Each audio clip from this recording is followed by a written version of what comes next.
Had that feeling where you're trying to learn something new and you go online, look at some resources, and you're like, oh my God, what the hell is all of this stuff? There's just so much information. Where do you even start? Where do you even begin? What is all this crazy information? Only there was a personal tutor, a model called O or Omni, and it promises just that. Can it actually do that? How far has this technology progressed? And where are we at right now? Let's explore this question. But first, what the hell is a GPT-4 and GPT-4 Omni? Is that the new version of GPT? From what we know and understand is that this new model from OpenAI is supposed to perform exactly like the GPT-4, except there is a slight twist to it.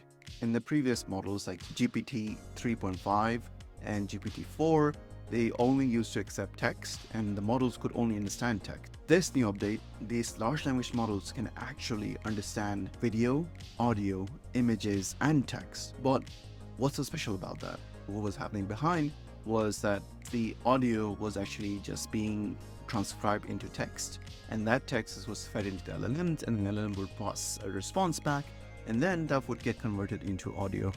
And it feels like you're talking to the LLM. But with this new model, you can actually talk or give an audio natively to it without doing any of the pre-processing stuff, which is quite amazing. But how does that work for a tutor? So if we go back to the video, it seems like there's none of the pre-processing that you need to do. So you can just literally show an image of what you want to understand and what you want to learn, and the large language model could actually understand that image and see it. Let's test this. Right now, we don't have access to GPT-4o, but we can reasonably assume that the performance and capability will be related to the current model of GPT-4. And using that, I built an app called Quizmaster, where I basically give it some text, and the large language model will essentially teach me that material in ways that I like, using metaphors, using questions and answers and quizzes and whatnot. It explained to me things that I found intuitively very difficult to understand at first, or it allowed me to clear some concepts, which sounds really great because it's very narrowed down, niched, and focused on the material that you gave it. But the problem is that it just becomes very tedious. It becomes very boring and repetitive. You keep on asking questions and answers, question, answer, question, answer. What else could we do? So I looked at other ways of engaging my mind during a study session. What else can I do to make it more interesting for me? Maybe text to image generation. Maybe I can generate some random images and maybe that will spice things up. And yeah, behold, it's just amazing what people can create from this. Artworks, from diagrams, different things. But the problem is that the material that I was learning, or it was very difficult to get an explanatory diagram for it. Like it was hard to have an arrow pointing at this very specific thing, like how a teacher would explain it to you in a classroom. There are other code tools that draw diagrams like Mermaid, but I often found myself like I'm fiddling with the prompt to get that diagram right rather than just spend time actually learning the concept. That didn't actually work well. There must be something else that I can do that these models could help with to keep me better engaged and focused. How can I push this technology further to benefit me? And I actually started learning about how your brain actually learns stuff, and it turns out that visualizing something is just one aspect of it. In order to learn a material deeply, then you need to do all of these other things called interspacing, interlearning, and contextual variation.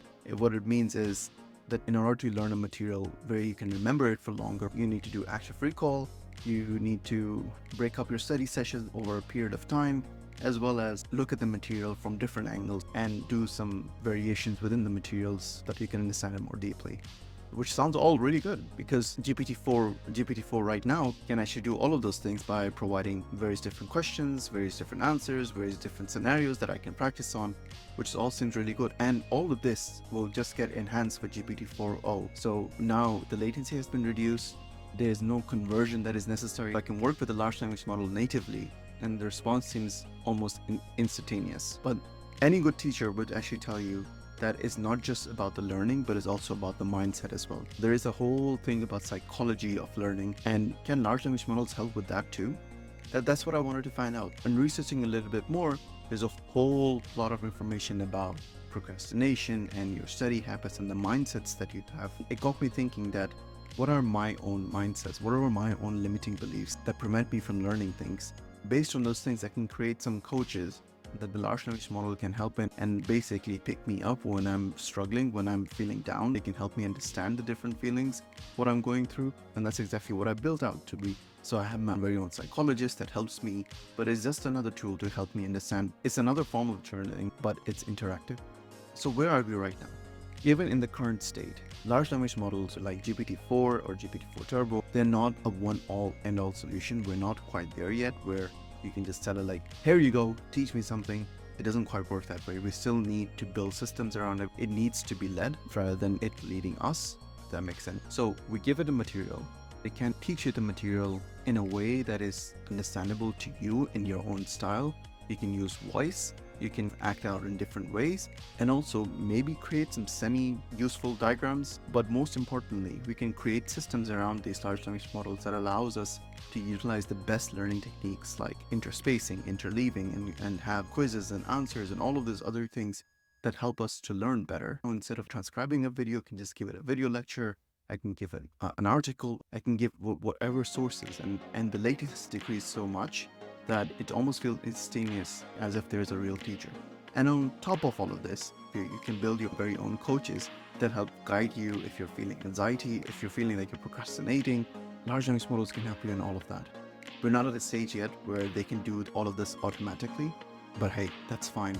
That's why we can build these tools. We can all keep on learning. It just makes me wonder, like, how will traditional education be transformed?